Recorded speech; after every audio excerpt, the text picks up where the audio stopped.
Mr. Shane has been with us for several years running, and we appreciate her observations and input. Remember, we will be taking each debate. At the end of the debate, we will just take a minute and we will go and discuss it, and then we'll just come back, kind of like I did the other day, just tell you some of the things that we observed, okay?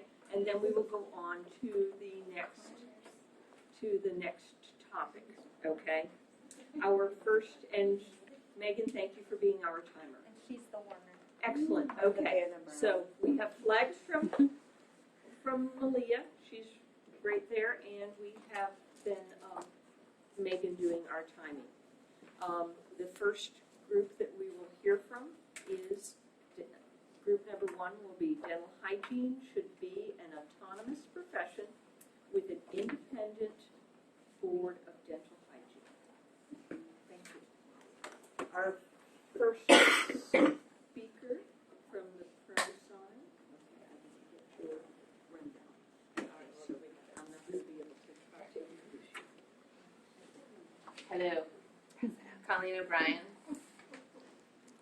According to Mosby's Dental Dictionary, autonomy by definition is the right and privilege provided by a governmental entity to a class of professionals and to each qualified licensed caregiver within that profession to provide services independent of supervision. We feel that by having increased autonomy as dental hygienists, we would have greater responsibility for the outcomes of our work and therefore be more motivated to perform our job.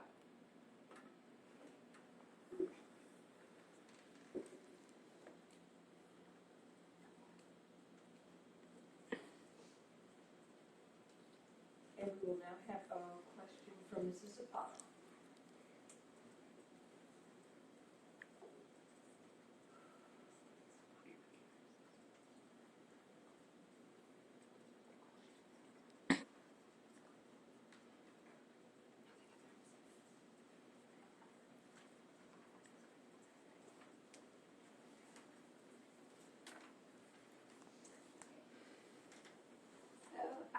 Motivation is subjective, and motivation should be patient-driven always, no matter if we're autonomous or not. So, are you proposing otherwise?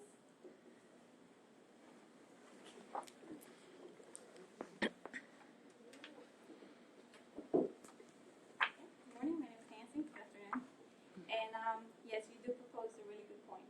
It is not emotional for us. It's patient-guided, like you said. And we don't propose it to be any other way. But there are tangible facts that are going to make us better, and there are intangible facts too. Like the intangible facts that we were talking about is self-motivation, pride, and happiness in what we do. But the tangible facts are in the best interest of our patients, which is we're going to be able to expand our access to those patients that need it. They're going to be able to save money. And we're going to be able to do more than just the mouth. We're going to be able to raise an overall health awareness for them. So we are, ourselves are being benefited, and we're benefiting them too.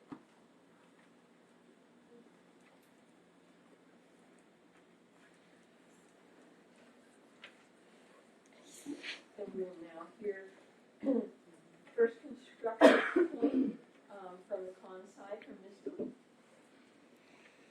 Hello everyone, my name is Haboy, and I believe that dental hygiene should not be an autonomous profession with its own board of dental hygiene. A new report from the Pew Center on the State, it takes a team. It says that it will benefit both the doctor and the dental hygienist if we are working together. The dentist and the dental hygienist both currently work in a collaborative practice, which is a dynamic process. A commitment to interact on a professional level that empowers both participants to plan their talents and expertise to achieve a goal that neither can do alone. When we have the entire dental team on our side, we can provide the patient with total care in one visit, therefore reducing patient expense and increase the access to care. And what more could a patient ask for than to have a one-stop facility to meet all their dental health needs? This is why dental hygienists should not be an autonomous profession.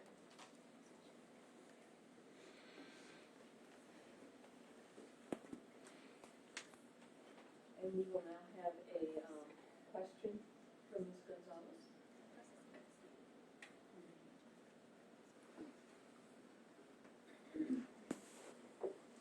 Again, very good point. But what we're proposing, we're not proposing independence, total independence as of the profession itself. We all know that that's a collaborative effect, hygienists, assistants, and dentists, and the patients. So we're actually not going to just see the patients and not allow the dentists to go and see the patients or render their care too. We're just trying to expand within our own limits and our own, let's say, we still have their supervision and we'll still have their treatment plans and everything. We're just trying to get the knowledge that we have and how we're trying to reach everybody to give them the service that we can provide. They're still going to need the visit, the examination, the yearly examination every 13 months. But the difference is going to be that these patients are not going to need to come to the office every time. They still can get care.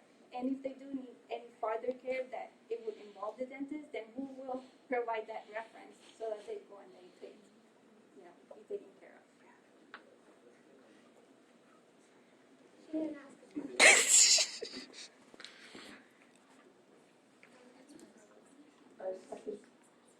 The second speaker from our team, please.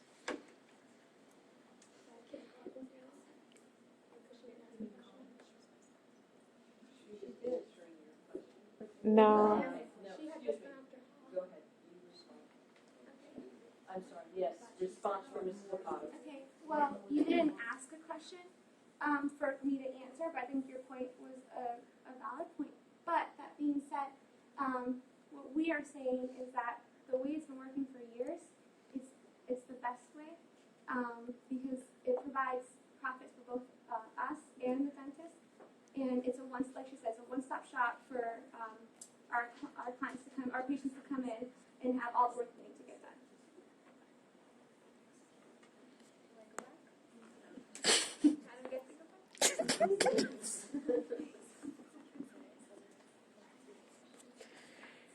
We will now have the second constructive point from the proponent, Ms. Musa. Hello, my name is Nicole Musa. Basically, we just think that as dental hygienists, if dental hygiene was an autonomous profession, we would be able to further exercise our professional judgment. We do have a very extensive education here, as all of you know, and we would also be able to expand ourselves into the community and serve more of the underprivileged population. And we do have a chart up here that states, this was a study done, I know it was a while ago, but 1996. And it basically states that 60% of the people out there are unable to afford care because they think that going to the dentist is going to be a real out-of-pocket expense. So if we could reach these people with our services and knowledge, we would have the potential to improve not just their oral health, but their overall health in general, which would make us a happier, healthier community.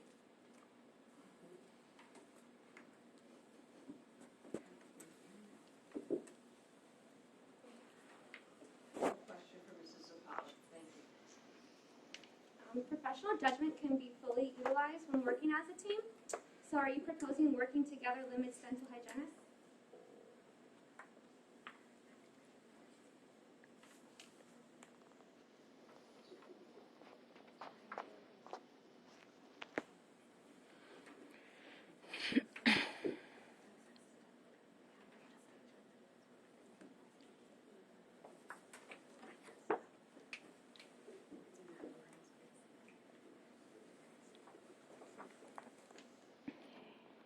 That's a very good point, but we still emphasize that it's not that we're trying to be completely independent from the dentist. We're still going to be a team.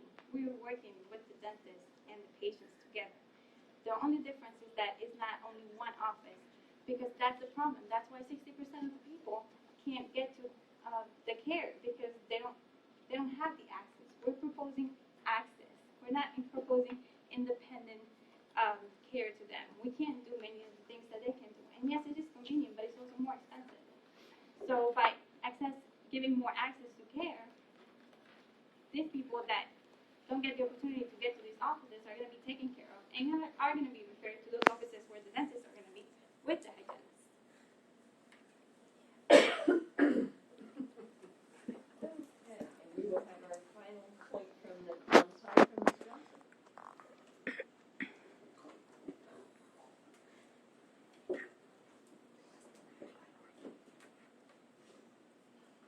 Hello, my name is Brittany. I'm here to tell you why dental hygiene should not be an autonomous profession with its own board of dental hygiene.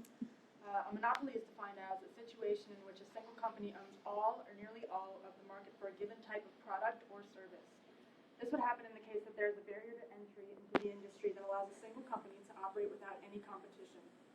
In contrast, monopsony is defined as a situation in which there is only one customer for a company's product, also called a buyer's monopoly.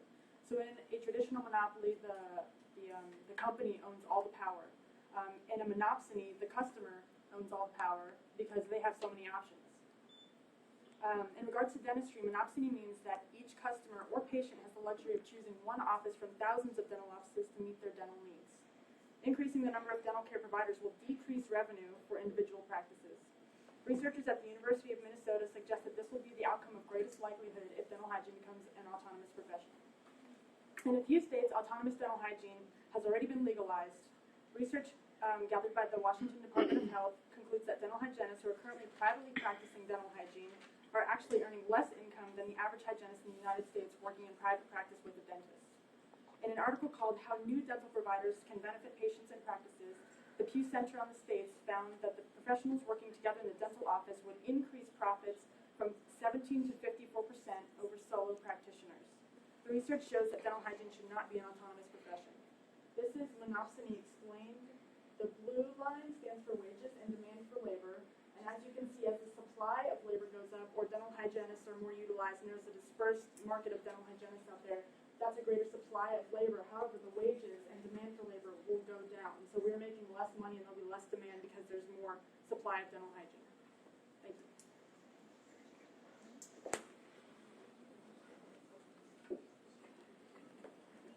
Thank you very much. We will now hear rebuttal from each team. And the first rebuttal points will be made by Mr. Lewis from the... No, it's only two questions. Oh. Oh, there was another question. Oh. Sorry. Went too fast. Excellent. That is a very good point. And yes, we actually feel like the dentists now own the market. So it's more monopoly from their side than from ours. And yes, they might decrease the revenues that we're making, but to you, do you propose that it's better that we have more money and we take care less of our patients?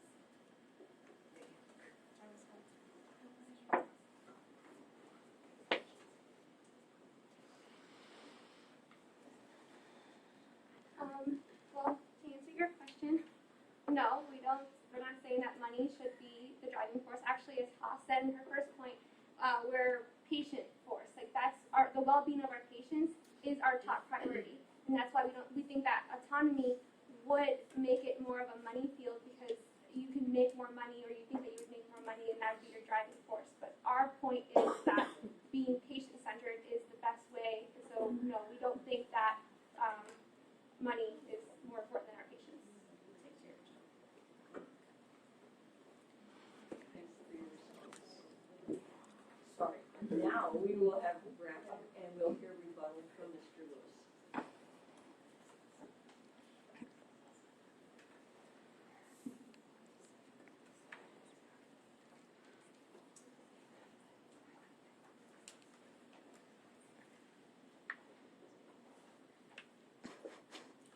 Okay, once again, I would like to thank everyone for being here and for giving us this wonderful opportunity to educate our peers and our future professional colleagues.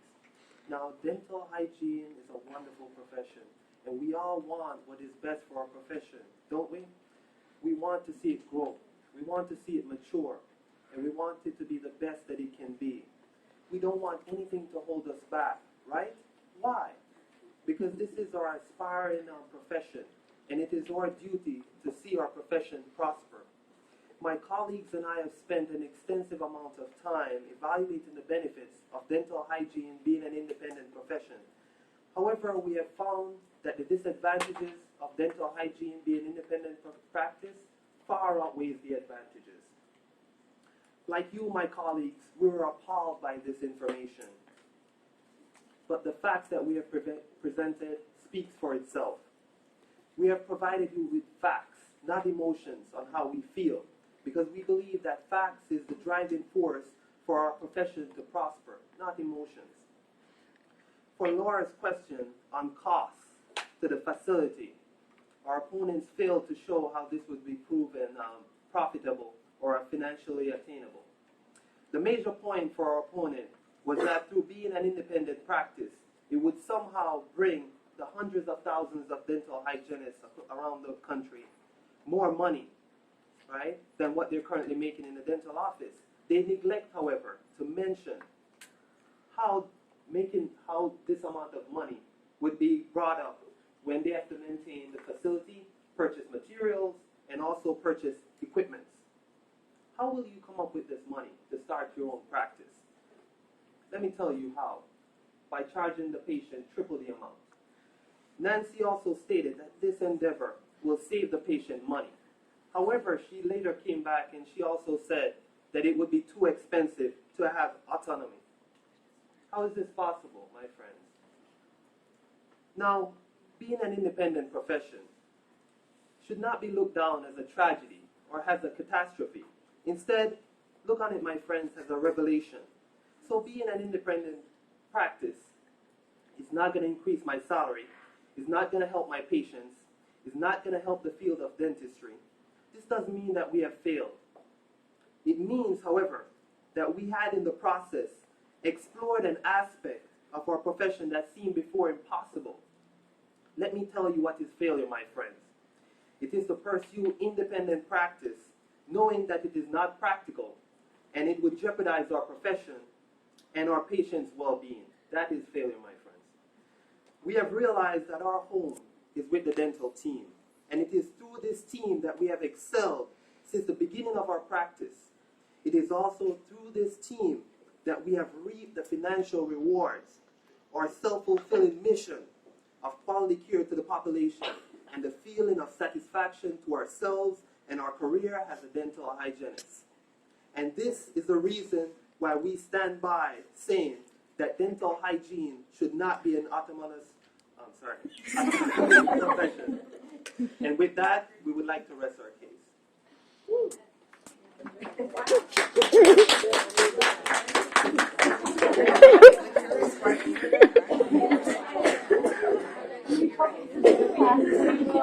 Now here's the final for the pro side from the speaker. All right. Good afternoon.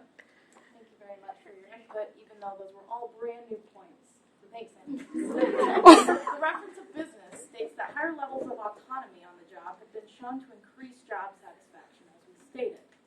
So if the entire reason of placing laws is to protect the public, wouldn't the public benefit more from employees who have higher motivation to perform well on the job? And obviously, according to studies, the system that we're implementing now isn't working. So we obviously need change because access to care is still a problem. If America is home of the free, why are we the last country to apply freedom to our careers? And you argued a lot about money, and tangible rewards. Well, what's more important to you, tangible rewards or money?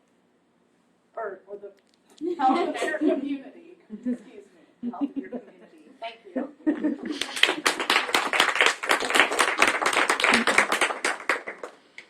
Thank you, Gail, very much